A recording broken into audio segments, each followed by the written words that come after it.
Hello, everyone. Welcome back to English Open Talk. I'm Rose, and Jack is here with me. We're doing something a little different today. Hey everyone. Yeah, and I like this one because you don't have to study anything first. You just listen to us and see how much you understand. Right. We're still going to talk like normal people. No classroom voice, no long lesson, just a real conversation. But our English will change a little as we go. Exactly. Sometimes we'll say something very simply, then we may say the same idea in a more natural way, and then maybe in a harder way.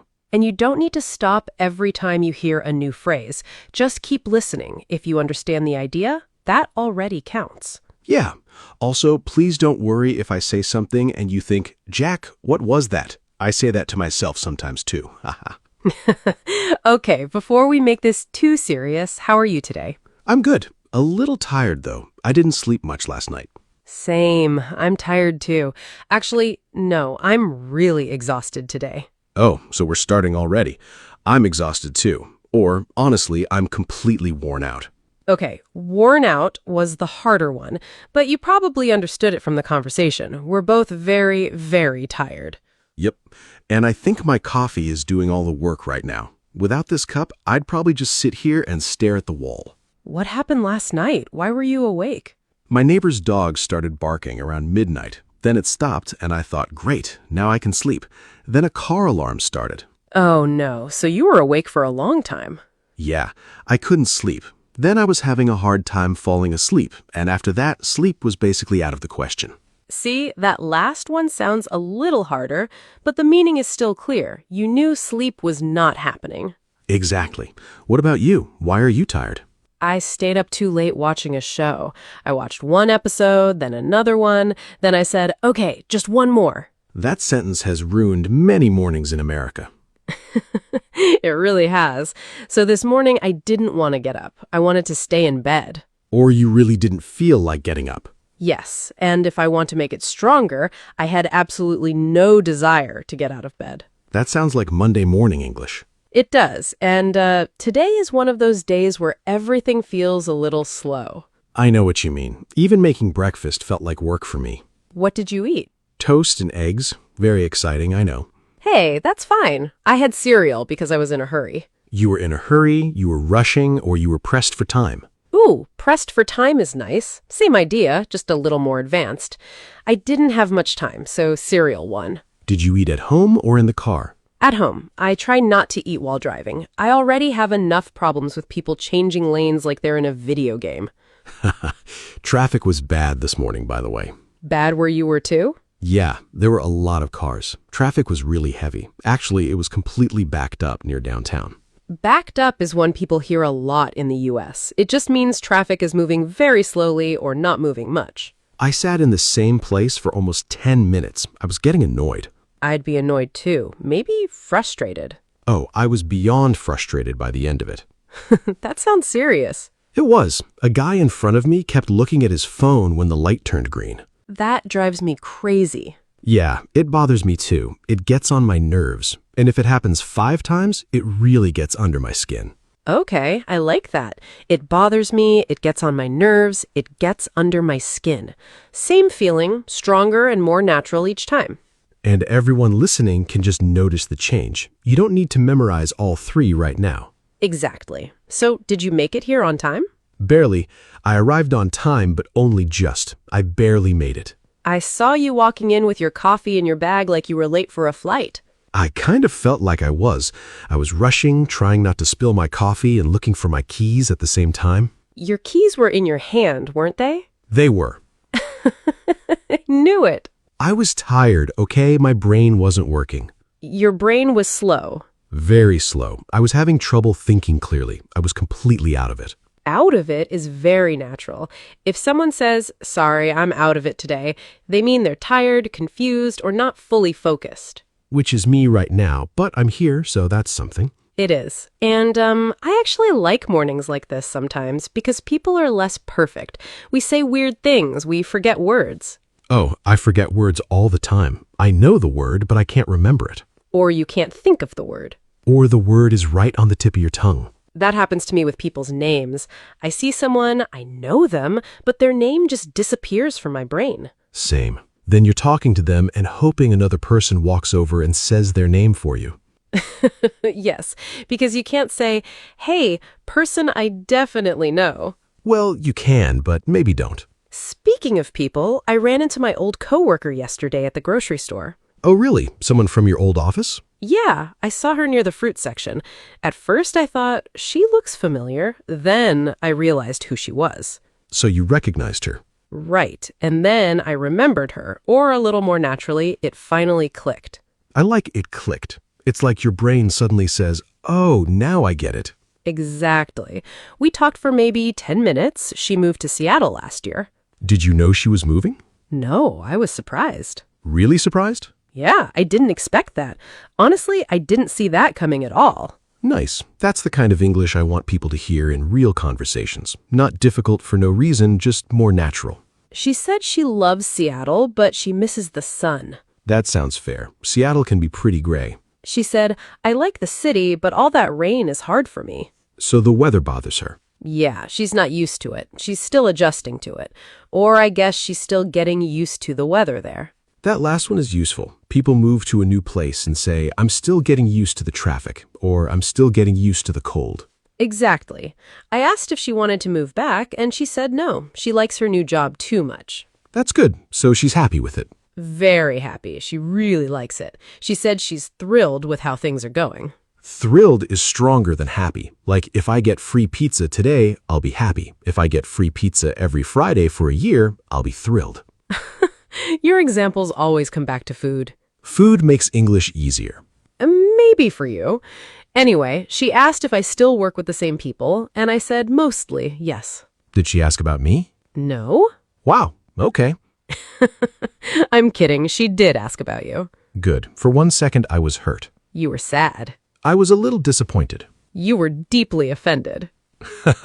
Okay, that became dramatic very fast. Right. We're just talking. If you catch the easy sentence, great. If you catch the harder one too, even better.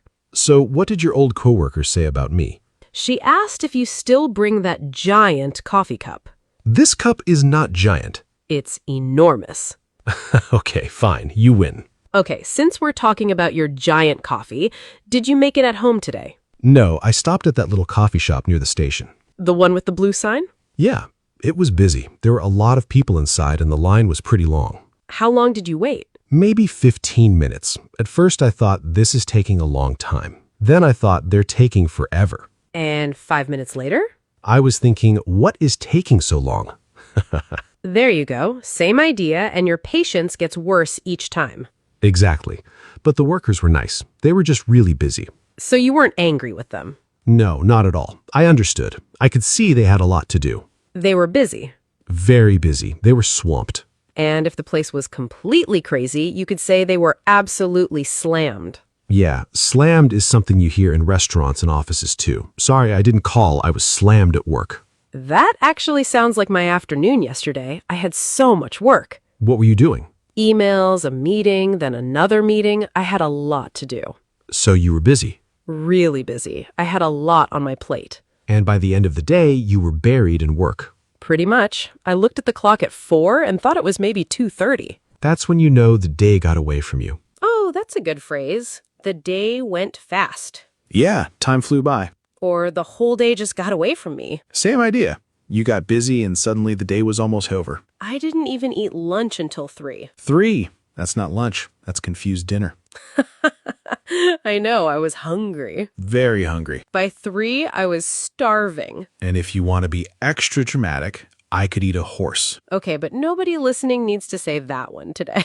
Fair. I'm starving is enough. I went to a sandwich place near the office. I usually get the turkey sandwich, but they were out of turkey. Oh, that's disappointing. Yeah, I wanted turkey, but they didn't have any. So it wasn't available. Right, they had run out of it. And that sounds very natural. A store can run out of milk, a restaurant can run out of bread, your house can run out of coffee. If your house runs out of coffee, I know who will panic. I won't panic. You'll be worried. Maybe a little concerned. You'll be in a full-blown crisis.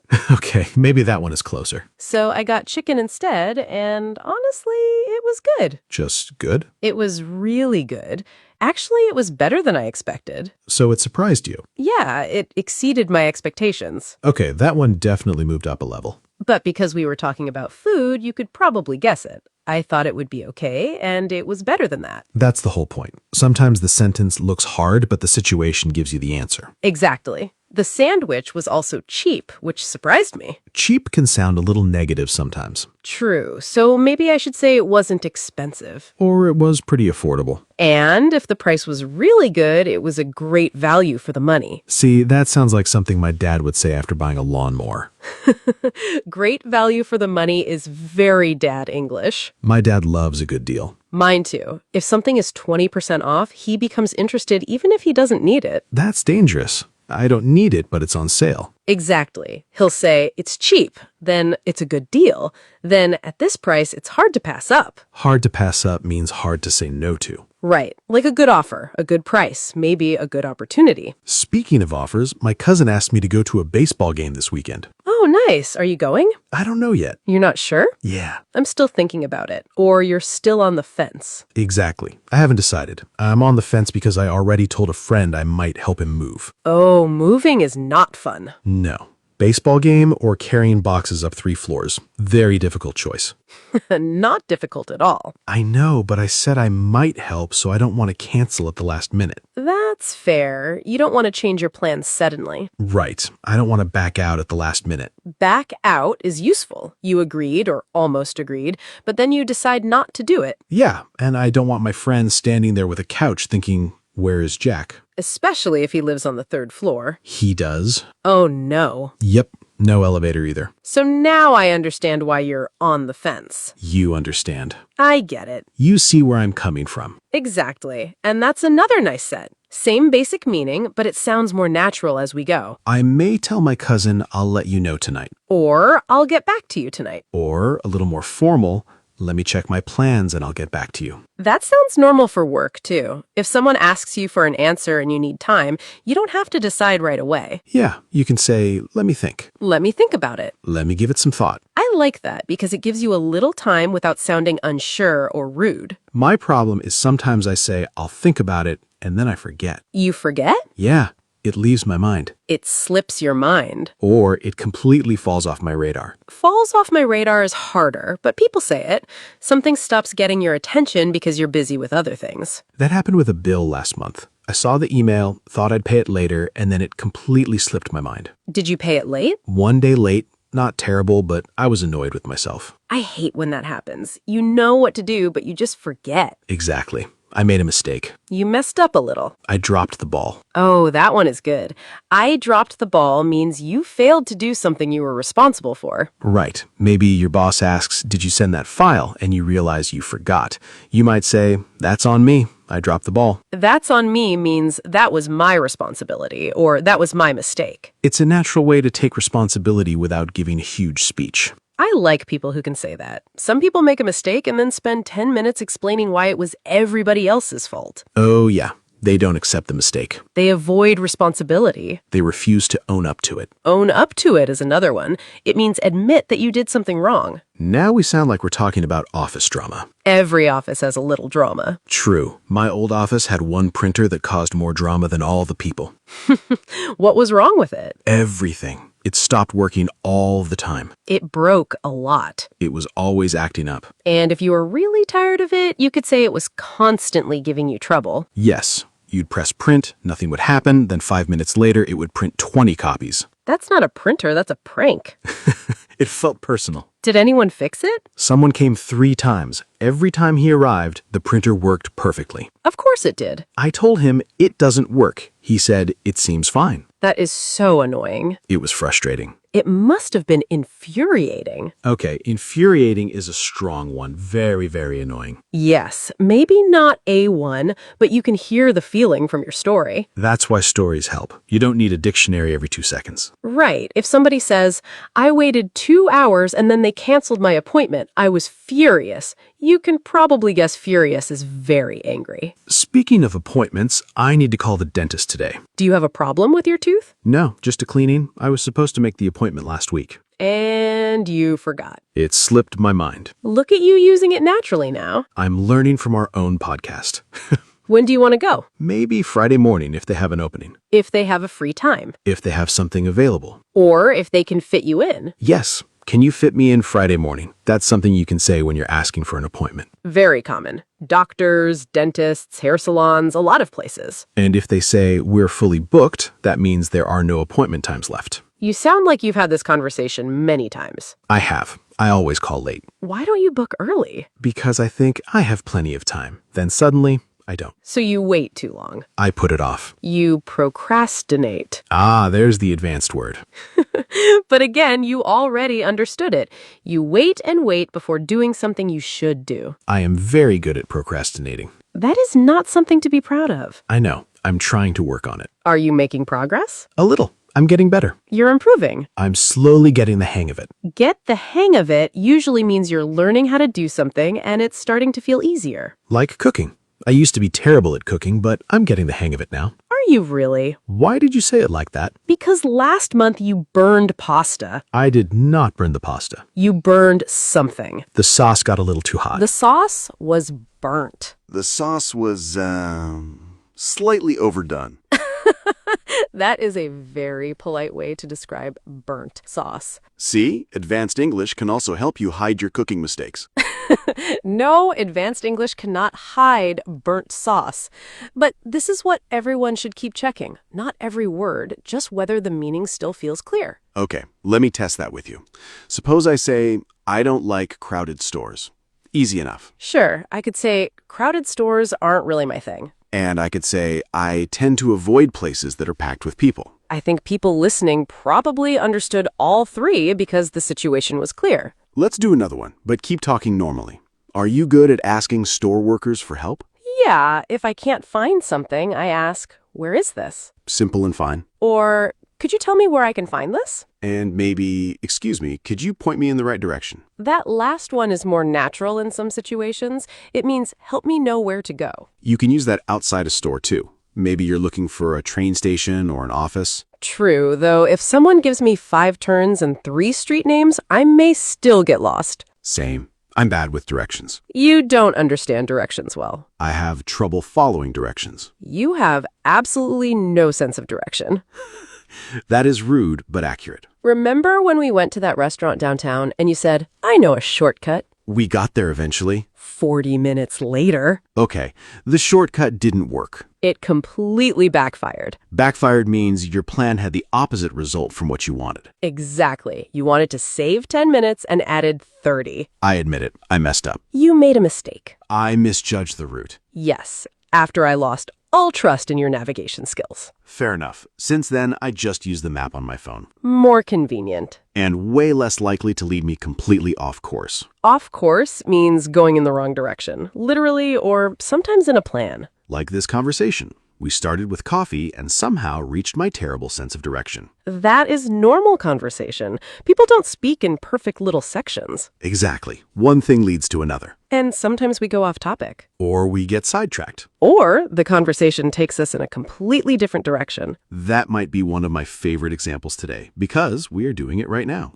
Very true. You know what else I was thinking?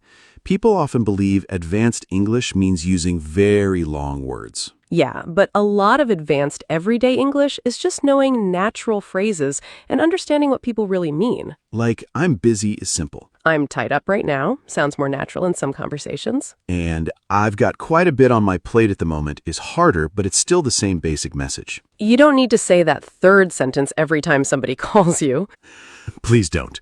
Imagine your friend asks, want coffee, and you give them a business speech. Clear English first, natural English slowly. That's a much better way to learn. And listen a lot. You start hearing the same phrases again and again. At first, they sound strange, Then they start sounding familiar. and eventually they become second nature. Second nature means something becomes so familiar that you can do it almost automatically. Like driving a familiar road. At first, you think about every turn.